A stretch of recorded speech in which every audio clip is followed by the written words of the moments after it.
As the Kims settle into their new roles within the Park household, everything seems to be going well until a fierce storm hits the city. The Parks go on a camping trip, leaving the Kims to enjoy their luxurious home. However, the unexpected arrival of Moon Gwang, the former housekeeper, turns their celebration into chaos. In a heart-stopping climax, the Kims must hide their actions from the Parks while dealing with the dire consequences of their choices, blurring the lines between survival and morality. Welcome to your favorite recap channel, where I, Sophia, tell you short and crisp cuts of movies. Let's continue without wasting time. In a cramped semi-basement apartment in Seoul, the Kim family struggles to make ends meet. Father Ki-taek, Mother Chung-suk, and their children, Ki-young and Ki-woo, work tirelessly folding pizza boxes for a meager income. Their financial situation is so dire that they resort to stealing Wi-Fi by placing their phones by the bathroom window and endure toxic fumes from fumigation in an effort to rid their home of pests, often inhaling the harmful chemicals themselves. One evening, their fortunes take a turn when Min Hyuk, a friend of Ki-woo, visits and presents them with a scholar's rock from his grandfather's collection, which is believed to bring wealth. Along with the rock, Min Hyuk offers Ki-woo a job opportunity. He needs someone to take over tutoring the daughter of a wealthy family while he travels abroad. Ki-woo has strong English skills from his military service and repeated attempts to pass the university entrance exam. Ki-young comes up with a plan to forge Ki-woo's university documents, knowing that the naive Mrs. Park will likely overlook any discrepancies. Dressed in his best attire and armed with the forged paperwork, Ki-woo heads to the Park family's upscale residence in a wealthy part of the city. After being welcomed inside by the housekeeper, Guk Moon Gwang, he meets Mrs. Park, who is known for her simplicity. She barely examines the paperwork and trusts Min Hyuk's recommendation, but insists on observing the first lesson to ensure Ki-woo is a suitable tutor for her daughter, Da-hai. During the lesson, Ki-woo gently encourages Da-hai, who starts off quite shy and is startled when he unexpectedly grabs her wrist. However, his gesture is meant to comfort her during a difficult moment, and she quickly warms up to him. Mrs. Park is pleased with what she observes and decides to hire Ki-woo, offering him a generous salary. After the first class, he meets her son, Da-song, who is enthusiastic about scouting and pretends to play Indians. Ki-woo connects with him over shared experiences, which helps him bond with the boy. When Mrs. Park shows Ki-woo some of her son's drawings, he seizes the opportunity to praise Da-song's art as if it were a masterpiece. When Mrs. Park mentions needing a new art teacher because none of the previous ones lasted long, Ki-woo recommends his cousin's classmate, Jessica, a supposed highly qualified art therapist. In reality, he is referring to his sister, who is ready to pose as this Jessica after doing some quick online research on art therapy. As Mrs. Park interviews Ki-young, Ki-woo continues tutoring Da-hai, who expresses jealousy over Ki-woo's connection with the art teacher. Ki-woo reassures her that he isn't interested in her, and they share a kiss. Later, Ki-young convinces Mrs. Park to let her conduct Da-song's first lesson alone, which impresses Mrs. Park when she demonstrates how well-behaved her son has become. Ki-young also points out signs of trauma in Da-song's artwork, referencing an incident from his first grade. Convinced her son needs art therapy, Mrs. Park hires Ki-young at an excellent pay rate. Later that day, she meets Mr. Park, who offers to have his chauffeur, Yoon, drive Ki-young home.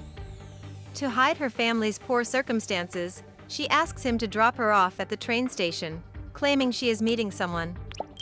During the ride, Ki-young devises a plan and discreetly hides her underwear in the car. With their children's newfound salaries, the Kim family begins enjoying better meals while plotting their next move. Meanwhile, Mr. Park discovers the underwear in the car and suspects Yoon has been cheating, possibly even using drugs, since no one forgets their underwear in a vehicle. When Ki-young leaves after class, Mrs. Park seizes the chance to ask her opinion about the driver. Ki-young tells her how Yoon tried to take her home instead of to the station. Mrs. Park decides to fire Yoon under a pretense to avoid a scandal. Ki-young swoops in, suggesting that a more mature employee would be more trustworthy and recommends her uncle's former driver. This driver turns out to be Ki-taek, who used to work as a chauffeur when he was younger. He takes Mr. Park for a test drive, impressing him with his manners and extensive knowledge of the city. Navigating without needing a GPS, Mr. Park is so impressed with Ki-taek's smooth driving that he hires him on the spot.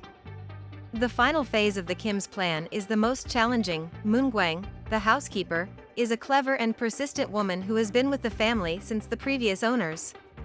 Ki-woo finds out from Da-hai that Moon-gwang is allergic to peaches, which are forbidden in the house. So, he and Ki-young start tossing peach fuzz at her when she isn't looking. Moon-gwang eventually goes to the doctor, suspecting it's not allergies, and Ki-taek is there as part of the scheme. He takes a selfie with Moon-gwang in the background and shows it to Mrs. Park, claiming he overheard her saying she has tuberculosis. At the house, when Moon-gwang begins to cough due to her allergies, Ki-taek puts ketchup on tissues in the trash to make it appear as though she has coughed up blood. Ashamed to have a sick employee in the house, Mrs. Park insists Ki-taek promise not to inform Mr. Park about it and then fires Moon-gwang, telling Mr. Park she quit. Mr. Park grows worried about the lack of cooking and cleaning, prompting Ki-taek to give him the card of a reputable agency he almost worked for, allowing Mr. Park to think it was his idea. The agency supposedly connects families with trustworthy employees, but in reality, it's part of the Kim's elaborate ruse. The phone number on the card is a secondary number Ki-young set up for this purpose, and when Mrs. Park calls, she pretends to be a secretary asking for extensive official paperwork. Eventually, Chung-suk is hired as the new housekeeper, completing the infiltration of the entire Kim family into the Park household. Da-song notices that they all smell the same, but the Kims realize it isn't the soap, it's the scent of their old, cheap apartment. One day, when the Parks go on a camping trip, Chung-suk stays behind to look after the house. As soon as they leave, the entire Kim family comes over to enjoy their time in the luxurious home. They occupy all the rooms, eat the food, drink the expensive wines, and Ki-woo even steals Da-hai's diary, planning to propose to her once she gets into university. As the Kims enjoy dinner, they fantasize about what it would be like to marry into a wealthy family while a storm rages outside. Suddenly, the doorbell rings. It's Moon-gwang, who claims she forgot something in the basement when she was fired and left in a hurry. While the Kims hide, Chung-suk lets her in, but when Moon-gwang takes too long downstairs, Chung-suk goes to check on her. She finds Moon-gwang trying to move a cupboard, revealing a hidden door that leads to an underground bunker created by the architect and previous homeowner. I don't have so many subscribers, and sometimes it makes me feel very lonely and deeply hurted. Can you please subscribe and click the bell icon? It'll help, and I'll have a reason to be close to you. In the bunker, Moon-gwang's husband, Gun-se, has been living there for years, hiding from loan sharks. Moon-gwang assisted him in moving there when the previous owners left, and the Parks have never discovered the bunker's existence. She would sneak food to him when the Parks weren't looking, which explains why Mr. Park thought she consumed too much. She came that day because she knew the Parks would be gone, wanting to ask Chung-suk for permission to let her husband stay in the bunker, even offering to pay her for delivering food. Chung-suk refuses and reaches for her phone to call the police, but at that moment, her family slips off the stairs while trying to eavesdrop.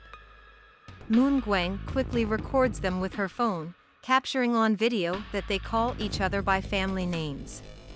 Now, Moon-gwang and her husband hold the upper hand, threatening to reveal the Kims' deception if they don't comply.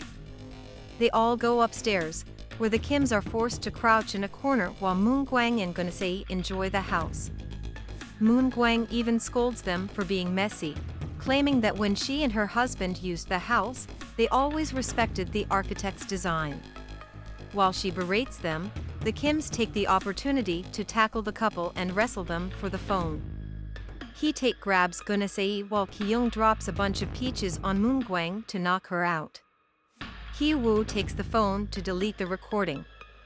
Suddenly, they all freeze when they hear the house phone ring. Chung-suk picks it up and is shocked to hear Mrs. Park asking her to prepare dinner because they are returning early due to the storm ruining their camping trip. As soon as she hangs up, the entire family jumps into action, Chung-suk starts cooking. Hee-taek takes Gun-sae to the basement and ties him up. Hee-young hides the trash under the furniture, and after taking an unconscious Moon-gwang to the basement, Hee-woo goes upstairs to return Da-hai's diary. The Parks return just then, and Ki-woo hides under Da-hai's bed while Ki-young rolls under the table.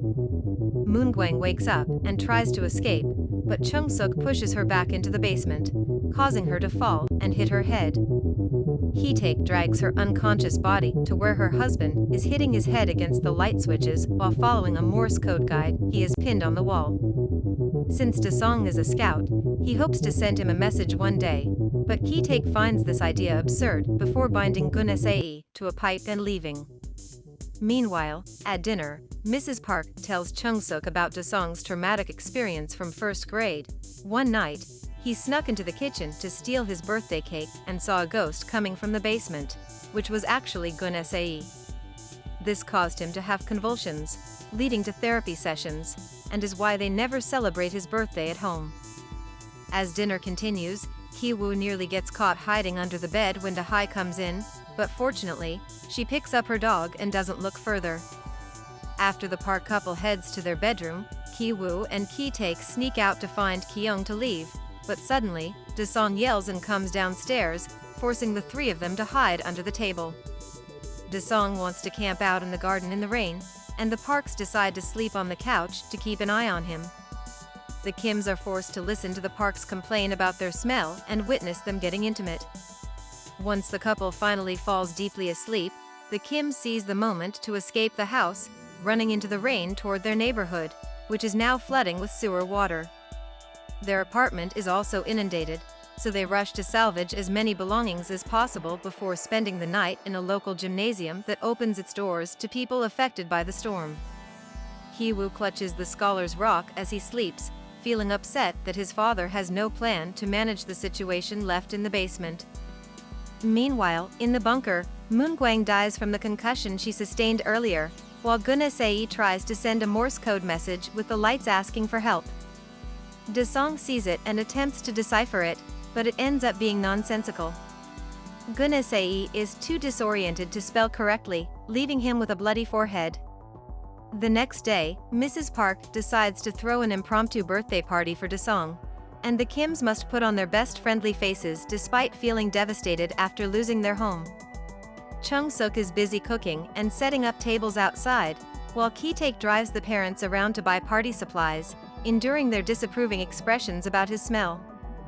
The siblings must act like the smart teachers they are portrayed to be, as they are invited to the party as important guests. During the celebration, Mr. Park and Hee-taek dress as Indians, planning to perform a skit for Da-song to save his birthday cake. After spending time with Da-hai, Hee-woo takes the scholar's rock and heads down to the basement, where he is suddenly ambushed by Gun-sae, who has managed to free himself.